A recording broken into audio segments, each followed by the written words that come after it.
Hello, I'm Portia Parker Griffin, and I want to welcome you to the Career 101 podcast, a place for ambitious professionals and seasoned executives who want an edge in their career. We're talking about all of the things you were never taught or told when it comes to career growth, development, and change. Now, let's get into it.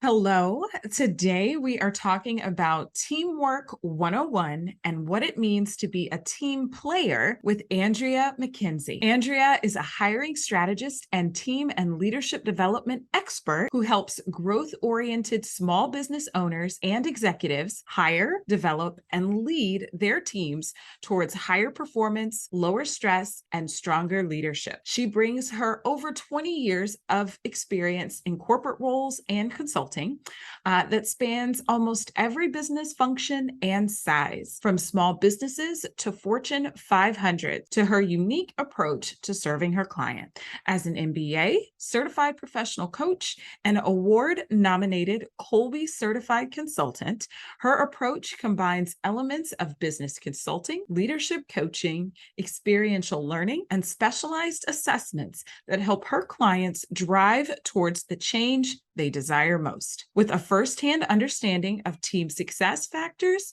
she helps clients use their unique strengths and leadership styles to overcome challenges. Andrea enjoys working with clients who aim for growth and well-being for themselves and for those they hire, serve, and inspire. Hi, Andrea. How are you today? Hi, Portia. I am doing great. Thank you so much for having me on in this wonderful Fly High Friday. Yes, it is a Fly High Friday. We are excited to have you with us to discuss Teamwork 101. But first, we want to know a little more about you. So tell me about 7-year-old Andrea. 7-year-old Andrea. 7-year-old Andrea is still very much alive. She is a performer at heart, a creative, a singer. She will just get out and say it and disrupt, and that's basically who she is, and she's still alive. So yeah, that's me. Yeah. Okay. So, what were some of the games that 7-year-old Andrea was playing? Oh, wow, that's really interesting. Games. What did I like to play? I mean, I spent a lot of time by myself, really. So I don't know if I played games so much as I played music. Uh-huh. I was playing music. I had, from the earliest Fisher Price piano or xylophone or something. I was always making noise. So I would say the game was pretend. That's the game I played. I Mm, pretended to be a rock star. I okay. was I was dancing around with my sister, Mm-hmm. all of that good stuff. Yeah. Yeah. So, what were you pretending to be when you grew up, Andrea? Yeah, I mean I mean imagination is everything. Even now, Hmm. just dreaming, and I think really using my voice, right? So singing, yes, speaking, all of those things I think are encompassed in the same thing. It's self-expression, philosophy on some level. Hmm. I mean, I know it sounds kind of weird, but even as a small child, it was always theorizing and what ifs and how else and asking the question why 5 times to get to some deeper meaning. So yeah, I think I was pretending to be the rock star, the singer. I think I was embodying that, not just Hmm. pretending. Yeah. Well, 7-year-old Andrea sounds like a lot of fun. I mean, Andrea today is still a lot of fun, which I know and I've known for years, but 7-year-old Andrea sounds fun too. So tell us, Andrea, what was your first job? Ooh, yeah.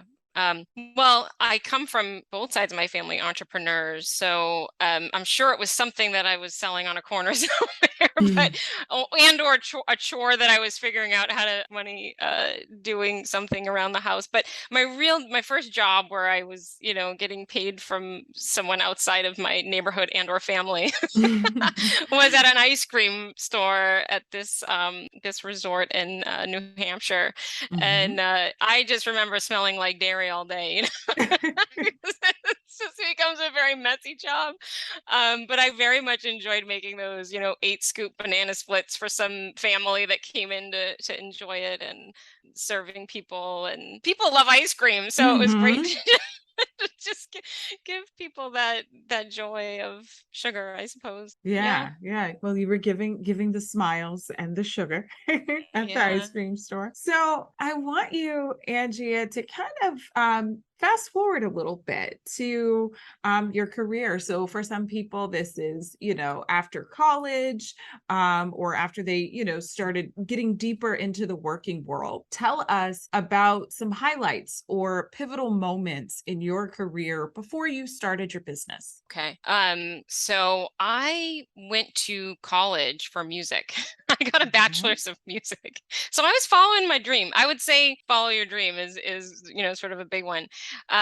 But coming out of undergrad with a music degree, and I think a lot of people come out of undergrad with a degree that isn't necessarily the most marketable thing. You then have to really advocate for all of who you are, right, and all of what you bring to the table, and think outside of the box. And I think a pivotal moment was early on understanding that it's all about who you know. I mean, the first few jobs I got, it was always about who you knew. It didn't matter how many resumes I wrote or how many times I threw it out there. It was always about someone who knew me, who knew what I was, how smart I was, how capable I was, how driven I was. And that was where I would make the connection. So I think that was an early lesson that, I mean, it's still a lesson all right now. It's all about making great relationships with people and being authentic. So that moment of kind of getting into the workforce and really doing things that were related to music, technology. I was in music distribution, music retail. I got into audio in the studios. I mean, all the things that were sort of ancillary to the creative part. I was still doing the creative part, and I always will. But you have to, figure out how you're going to get that paycheck. And what I realized also very quickly there was that I was going to move very laterally. So it was going to be lateral job, lateral job, lateral job. Partially because of, not having the degree, or just sort of being downplayed because of my arts background. And I don't think that I necessarily wouldn't have overcome that somehow without going in for my master's, but I decided to go back and get an MBA. And I think the other big thing there is, man, when you decide to go back to school, and I was like 30 at the time, Mhm. a long time ago now, and you decide to go back and you're going to go get that degree, use it. Because when you're in school, people will talk to you. I'm getting a degree in XYZ. Will you just sit down and chat with me about what it's like to be you, or be in your career, or be in your company? People, the doors are open for you then. And I think that was one of the things I realized so succinctly going in, was this was not necessarily just about me learning. This was about me making really smart connections, and with great people. It's all about great people. Mhm. So yeah, and then another pivotal moment was coming out of my MBA. And I still, I don't think I'll ever know what I want to be when I grow up, honestly, Portia. Mhm. I was like, I'm just going to dabble in everything. So I went into consulting, which is a great place to drink from the fire hose and learn everything under the sun. But I also quickly realized that the kind of thing you're doing in that world, and the environment and these huge corporations really wasn't as much of where my heart was. I wanted to be an entrepreneur, and I knew it even in business school. I was studying that. So, going out on my own, and again, using the relationships. I mean, that's the theme, right? And not using, but developing and continuing to reach out, continuing to stay connected. That's the thread, even as an entrepreneur, right? Mhm. Just continuing to build relationships. You made a lot of great points there, Andrea. A couple of things I want to touch on. You shared quite a bit about, getting that MBA and that master's degree, because it was different than the music degree. A lot of our clients wonder, should they go back and get a master's degree or a PhD or something like that? Tell me, what was that motivating factor that made you decide, yes, I'm going to enroll, I'm going to do this and get a master's degree? Yeah. Well, this is actually kind of a tough thing to admit. On one hand, it's money, right? On one hand, it was bringing my resume and skill level up to par. And honestly, like I said, I would have done it without the MBA. So I talk to people about this a lot, actually. It's not always about, it wasn't necessarily about that. I think there's two things. One was money, like wanting to work for someone else. There was a value there. Did I need it to be an entrepreneur? No. But I loved it. I enjoyed it. So that's good, right? The second part of it is to have sort of a credential, to have sort of to be an expert, to be valid somehow.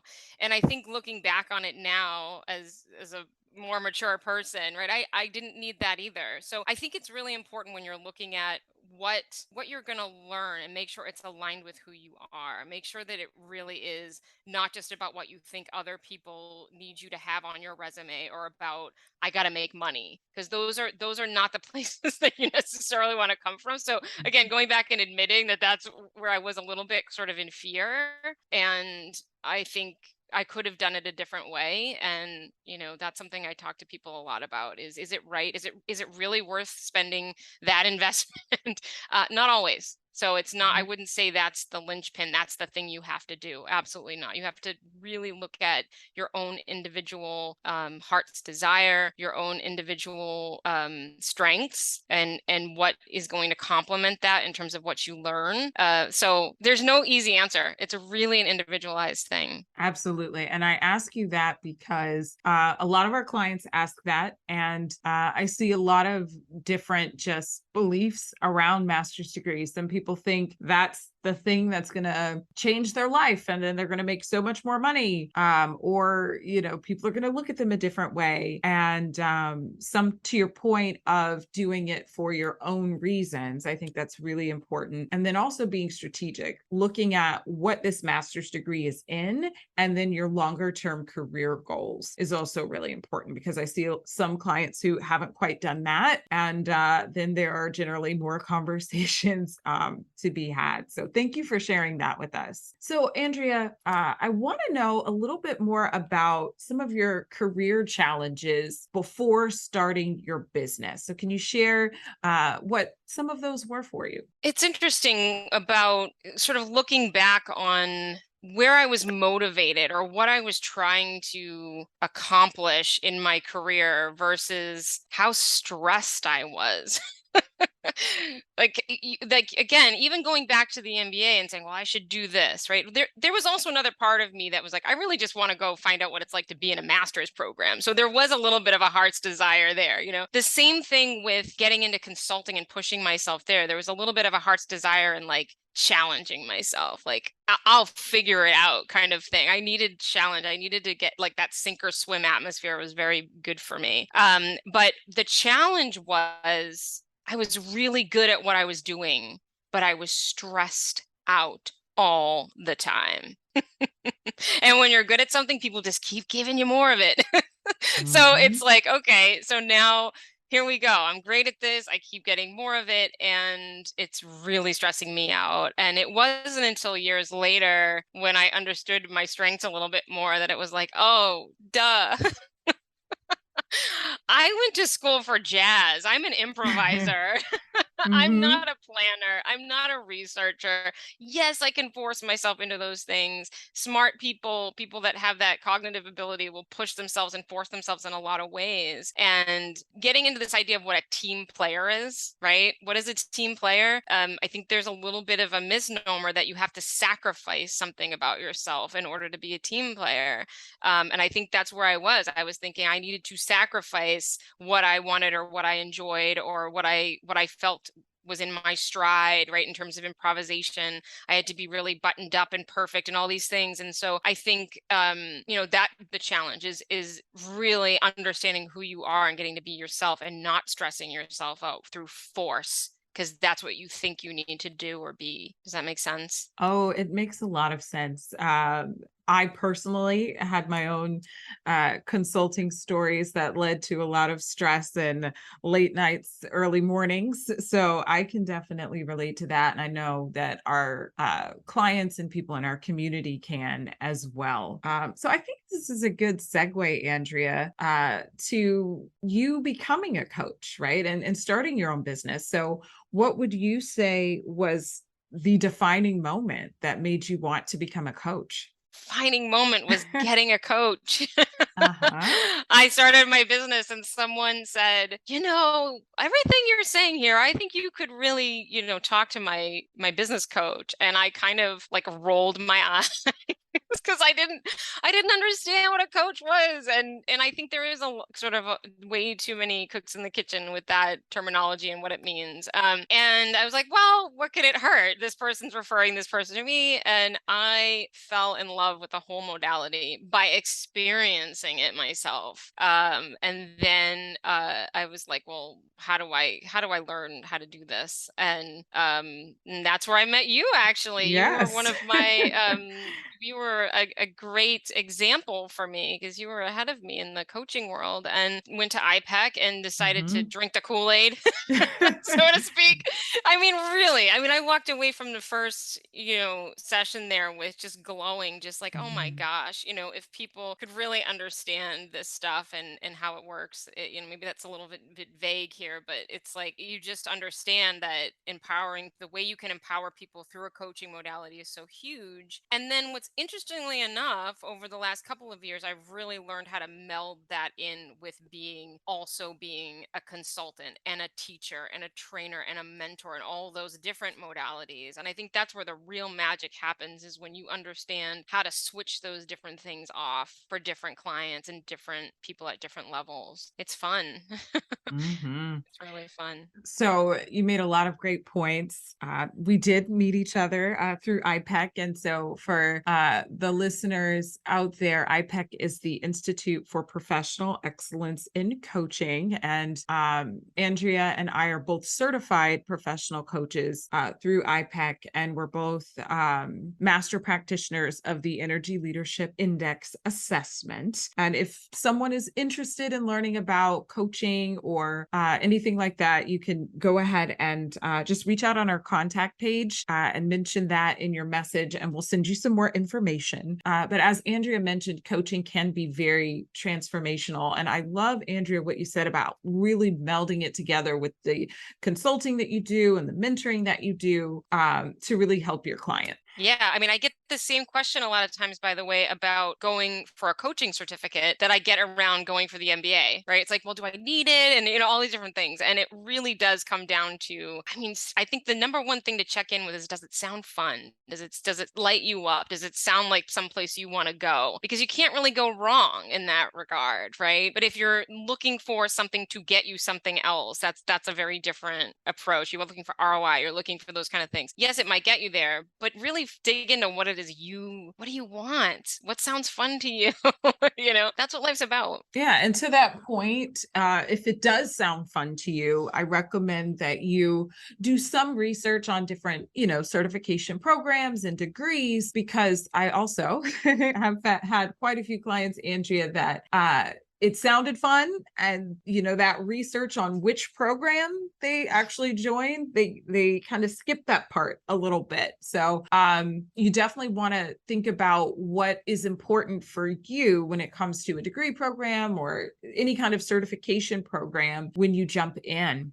So Andrea, I know you are a teamwork expert.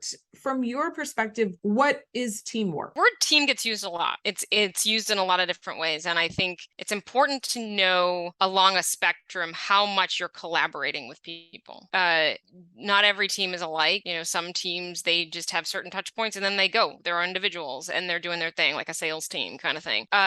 Teamwork is different for every group or team that you're working. There could be 2 people on a team. There could be 1,800, right? All these kind of things. So there's not a one size fits all. This is how everybody works together. But I think there are some principles that are really important. One is knowing how and when to collaborate, and communication is a piece of that. Collaboration always requires communication. Communication is sometimes not even two-sided in some people's cases. So really understanding how other people need to receive information, how they need to share information in a communication way. It's very important to understand who is on your team. It really is what makes all the difference, right? So knowing each other, trusting each other, learning what the things are that are going to stay this. That's what trust is. Trust is basically this idea of like knowing that something is grounded in almost certainty loyalty. It's okay. I know this person's on the same page with me in terms of values. I know this person's on the same page in terms of how we're going to work together, in terms of goals, in terms of results that we want to get. There's a lot of different dynamics on teams. There are, when you talk about teams, obviously, one of the things we talk about a lot is leadership. I think everyone is a leader. I know everyone is a leader, right? I believe that is true. We're leading ourselves somewhere.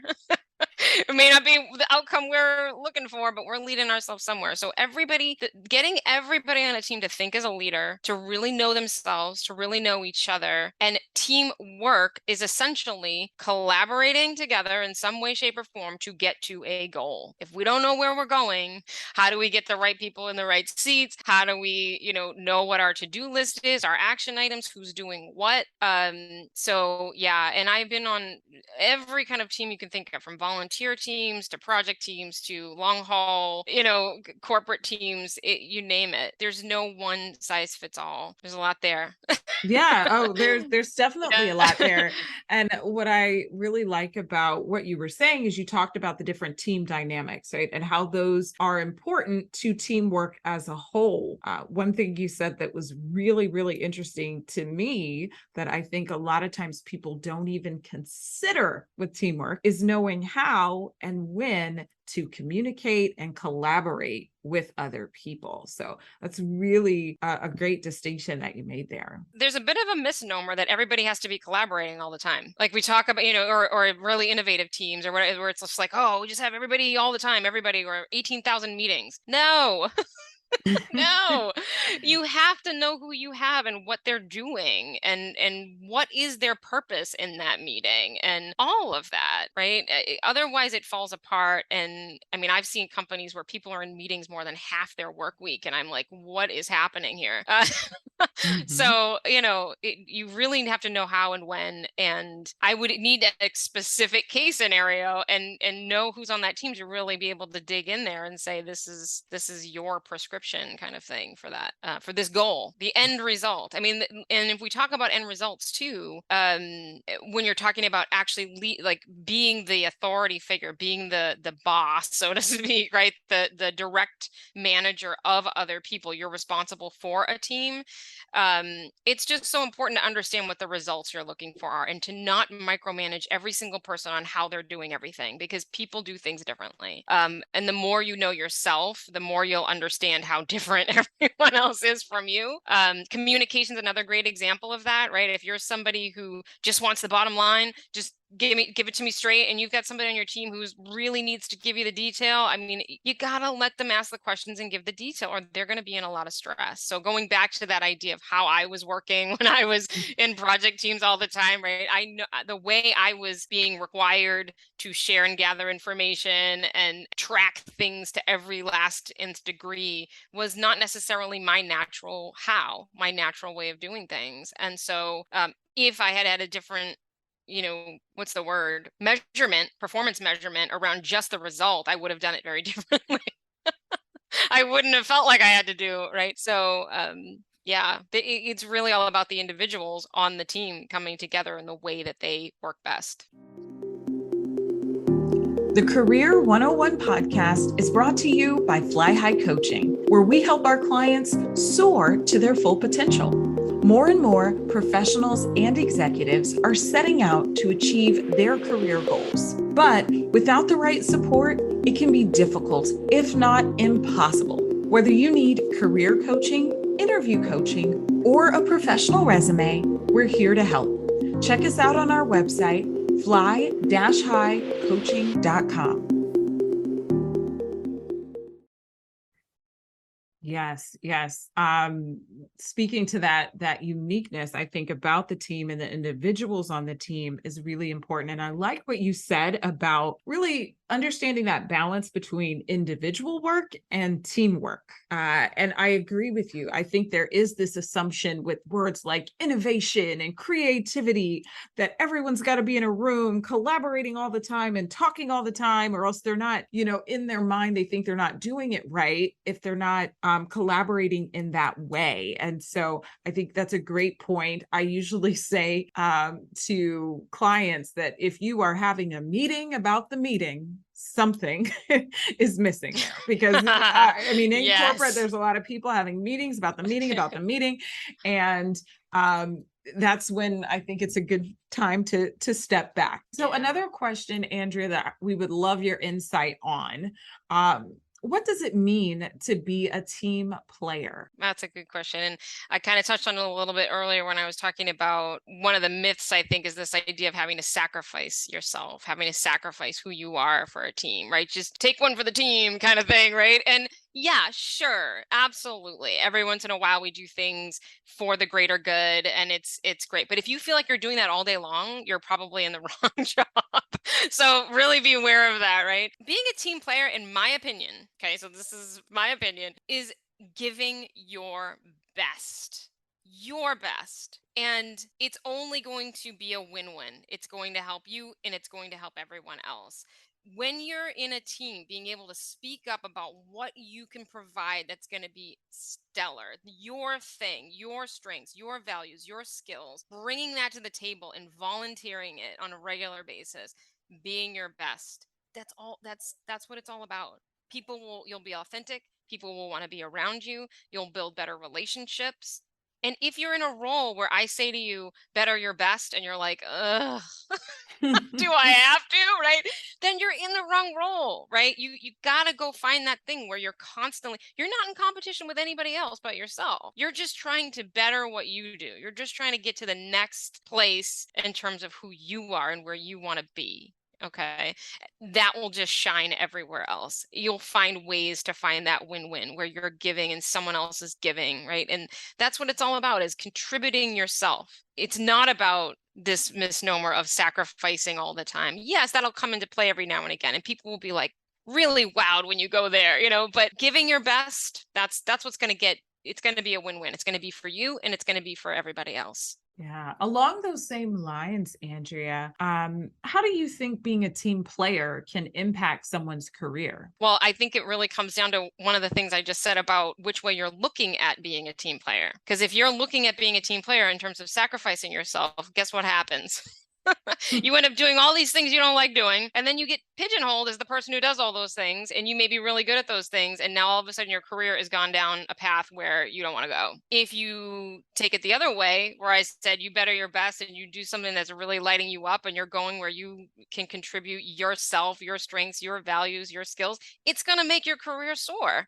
You're only going to end up where you want to go because you're excited about what you're doing every day, and you're not learning all these things and taking one for the team and doing all these things in that regard where you end up in a place you don't want to be. So it really depends on the framework around how you look at things, and really getting into that. I contribute who I am authentically and at my very best. You will continue to do that. People will start seeing you that way. That's your brand. Right. And you become a leader. You become a leader. You are a leader, right? By default, but you can lead yourself into the place you want to be, or you can lead yourself into a career where you're doing all the things everyone else wants you to do. And there you go. Yeah. So yeah. That's great. And it kind of definitely leads where I wanted to go. So many of the professionals in our community are interested in becoming better leaders, Andrea, which involves being better teammates. What advice would you give to an executive or a professional who wanted to work on their teamwork skills? Okay. So aside from the first piece that I said around working on yourself and bettering your best and showing up and being you authentically and contributing yourself, when you're thinking about other people, right? When you're thinking about how do you treat other people, how do you treat yourself, right? How do you become a better team player? People want to be around people that are positive, that care. I really believe that is true. And in fact, the metrics are showing it right now. People are saying that they will give up compensation. They'll give up career progression for well-being in the workplace. This is beautiful to me. It makes me so excited to see that people care about this, because we spend like half of our waking lives at work. So yes, we should feel well at work. So if you can be somebody who promotes that, where you care about other people, where you and you show it by modeling that, caring for yourself, it's going to be a much better place to work in terms of team player. Now, the other side of the coin is, well, we still need to get results, right? We're not all sitting around going to the spa every day, right?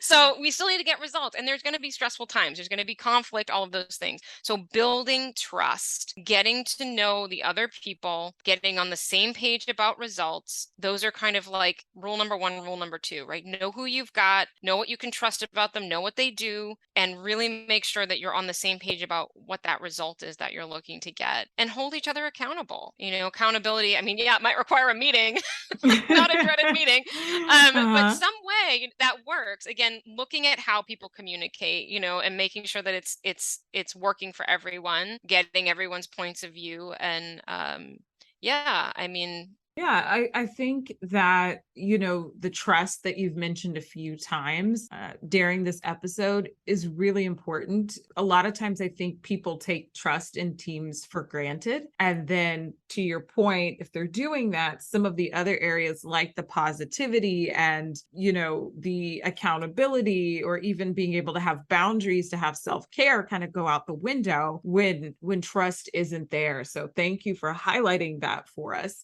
And then also, about getting results too. So sometimes I think sometimes teams think so much about team building, right? And the relationships, that you're right, that component of actually getting the results can go by the wayside. That's the reward. People want to know they're getting they're getting to the finish line every now and again, right? I mean, goal setting, making sure even if it's individual goals that kind of map to a larger goal. And I just want to say one more piece about trust. You don't have to like someone to trust them. I mean, and sometimes you like people and there's things you don't trust about them. So it's a tricky thing, right? Sometimes people be like, I love everyone I work with. It's great. But when people do what they say they're going to do, when you know how they work and you can like really bank on that, you don't even really have to, they don't have to be somebody that you're going to go hang out with, right? Trust is a very, very different piece. And yeah, sometimes you have the same values that you trust in the other person. But yeah, it's another important thing to note. Oh, yes. You do not have to like someone to trust them. Great point. Great point, Andrea. So, what are some of the biggest mistakes you see teams make? I think we've kind of inadvertently talked about some of them, but from your perspective. Yeah. I don't really know where this comes from. I know I read it like, I don't know, 100 years ago, that pretty much every people problem comes down to some type of hiring issue. And I would say that hiring is your greatest opportunity for growth and change. And not just hiring, also assembling teams for certain types of things. So when you assemble a team, and essentially you're hiring them for that particular project or that particular role, right? So making sure that you're assembling the right people in the first place is probably the root cause of most issues, right? And when I say the right people, I'm talking about what they do, what they know in terms of skills, and what they value. Because you don't want somebody to come in who has the greatest resume on the planet, bowls everybody over with their personality or their negative energy or their, dictatorial ways or whatever that's like. I've seen that happen. I've seen that happen at the top. So you want to make sure that when you're hiring, you're getting the right people. And that's number one. Okay, now you've hired everyone.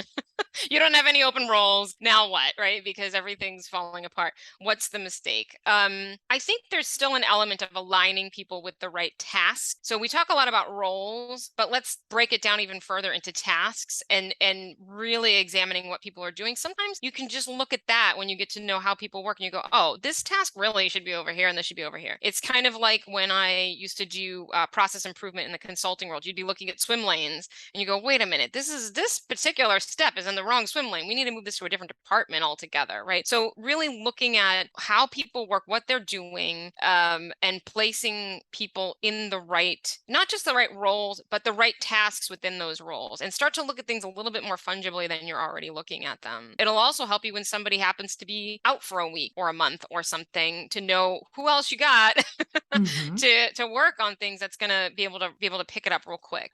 So knowing your team strengths, knowing, where you might need to make redundancies and skills and things like that, I think is really important. There's so many things though that there's so many ways. It really is about the specific team, right? Sometimes it's personality conflicts that are an issue, and what mistake did somebody make there? I mean, there's any number of mistakes that happen on teams. Yeah. Yeah. So, from the perspective perhaps of someone who is an employee and maybe they've just been put on a team and they don't have any control over who else is on the team or what task the team has to do, what is something that that employee could do perhaps to just kind of help their team be, I don't want to say be better, but really to be productive, I guess, is what I'm Ooh, asking. productivity.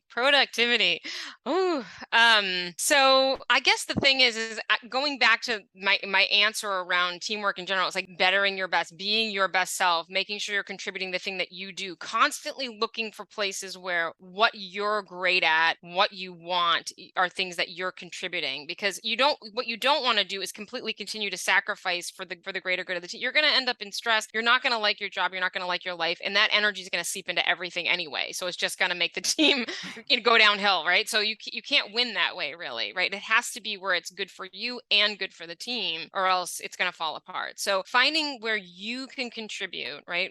Whatever that is, and amping that up to the next level, right? Finding the places where you can do that. And frankly, I mean, I've seen situations where somebody steps up to the plate and they're like, this is what I do and this is what I'm great at. And somebody keeps squashing it and saying, no, again, you're not in the right role. It behooves you and the employer to get out of there and go find the right thing. It really does. I mean, I know we might want to live in this place where we're trying to stay stable and all these different things, but that's just going to lead you down a path where you don't want to be. So, if you don't have any control over who you're around, you don't have any control over what you're doing, and you just want to make it a more pleasant place to be for now, because, maybe you do have one foot out the door, I would say listen to people, hear them, listen for their energy, have compassion, all of that kind of stuff, right? I mean, if nothing else, just try to energetically, put yourself in somebody else's shoes and try not to make up stories about what they're doing and, all those kind of negative energy things that come into play, right? Competition, stay in your lane,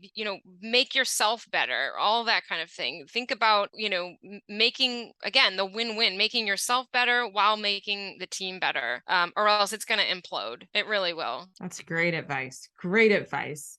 So can you tell us about some of the assessments that you use to help with teamwork? Oh, yeah. I mean, there's many different types of assessments, right? I mean, I've gone into real deep assessments with process improvement and value stream mapping and all those kind of things where you're really digging into every single person. I mean, there's lots of ways to assess how people are working, what they're doing, and all of that. But as you know, and as you stated at the beginning, I'm a Kolbe certified consultant, and Kolbe is probably, I mean, I think it's one of the lesser known assessments, which like boggles the mind because it's such a quick win. And I use it in hiring. It's EEOC compliant, so you can actually use it to assess how you expect someone to work in a role and then hire somebody to that how, which is 80% predictive of how they're going to behave. So it's kind of like there's no magic bullet in hiring, right? There's not. You're never going to hit every single, it's like dating. You're never going to, immediately know that this person's going to be your forever person, right? It's the same thing with hiring. But the closest thing I have ever seen is this Kolbe assessment. And partially because it doesn't really change how you work, doesn't really change, so it's something you can trust, something that you can rely on, it's something that somebody does, and so it pinpoints one part of how someone behaves that no other assessment goes as deep on and pinpoints as specifically as Kolbe. So you can use it as a tool to understand your own leadership and what you need to delegate, which I love using that with my business owners that I work with, because once they open their eyes up to, oh my gosh, this is my gap, I really need this, or oh, I need more of what I do, I need a redundancy here, that's where you're like, okay, like I know exactly what I need to hire. But I also love working with teams, like larger teams or smaller teams where we just, everybody gets to know know each other. All of a sudden you see how people need to communicate, how they need to plan, how they need to track, what they will and won't do when change comes about, how they handle space and tangibles. I mean, it's such an amazing assessment. I can't say enough about it. At this point, anybody who works with me, pretty much, we're going to know their Colby. We're going to know how they work, because it just immediately brings an extra layer of true objectivity, actually, to, okay, this is what you're going to do and what you're not going to do. Like, let's get real about it. Yeah, That's why I love it. I've taken the Colby assessment, as you know, and I really do enjoy it. So tell us about your business, Lead with Harmony, Andrea. Yeah. Well, Lead with Harmony is even the name Lead with Harmony. I already said I'm a musician, right? There's a double entendre there, right? There's something about it being, my own passion, my own heart's desire, but also having people have alignment, right? And be vibrating with what they're doing, that harmonious kind of vibe in their work, right? And leading from that, and not just the person the obvious, direct manager, person of authority, but everyone, right? Leading with that harmony of really focusing in on what they love, know, and do, right? And when I say love, know, and do, the do part is Colby, right? How we work, right? So love, know, and do. And I use it to help people hire.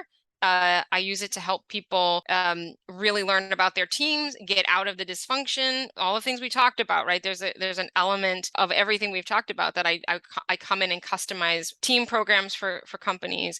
And then when it comes to entrepreneurs, I mean, I believe very highly in this sort of Richard Branson concept of you roll out the red carpet to your employees even more than you do to your clients, because that's going to be where your employees are really rock stars in serving clients. And if it's a large company, in serving internal, departments or whatever your stakeholder is. So that's really what Lead with Harmony is all about, is helping people hire, develop, and lead people for greater growth and greater well-being in the workplace. Very big mission. I really enjoy listening to you talk about Lead with Harmony and the teamwork initiatives that you lead. We'll be providing a link to your website and other social channels in our show notes so that people can find you online. But what is the best way for someone to get in touch with you, Andrea? If anyone has any questions about what I've talked about here, they can absolutely just shoot an email to me, Andrea@leadwithharmony.com. Happy to answer questions about anything we've discussed. And of course, they can visit leadwithharmony.com, find out more about what I'm doing. Great. So what is your definition of career success? Career success. It's another one that there's just no cookie cutter, right? But I feel like it's an internal thing in your mind. It's like, are you already a success in your mind? That's it. I mean, you've got to already be there. It's kind of like that, the idea of manifesting in the end, right? You've got to be in your mind, in your vision, where you want to be. Success is where you're driven by that vision, not by fear, not by worry and all of that, right? You're driven by a beautiful vision of who you are, and it's already here. It's already here for you. I love that definition. I've never heard anyone really talk about being driven like that in terms of career success. Beautiful. So Andrea, how do you think executives or professionals can get a positive edge in their career? Positive edge. The word edge always makes me feel like we're talking about competing.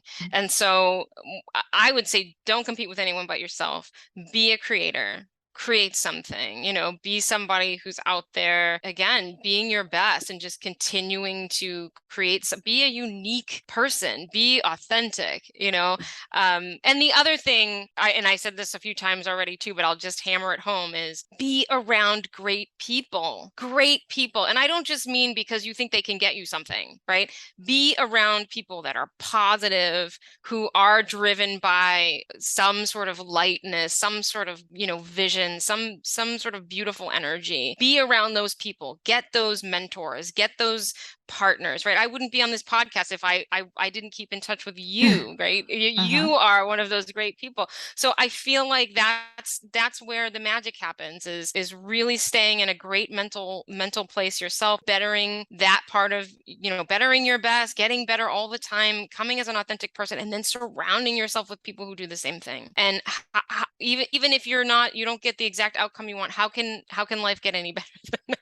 Right? I mean, that's what I'm saying, is like the word success, right? It's already here if you allow it to be. Very deep, very deep. Andrea, you have shared a lot of wisdom and I think some secrets with us. And I say secrets because I don't think that a lot of it is really on the surface, and people kind of think of things in terms of teamwork or their career this way. So I'm sure our listeners can use it to be more confident in their teamwork and in their careers. We appreciate you being with us. I appreciate you having me on, and I'm having a great Fly High Friday. Like I said, this has been awesome. I wish all the best to you and your listeners, and we're always going to stay in touch.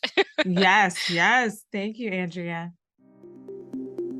Thank you again for listening to this episode of the Career 101 podcast. I hope you have at least one key takeaway that you can use in your own career. Until next time, here's to your success.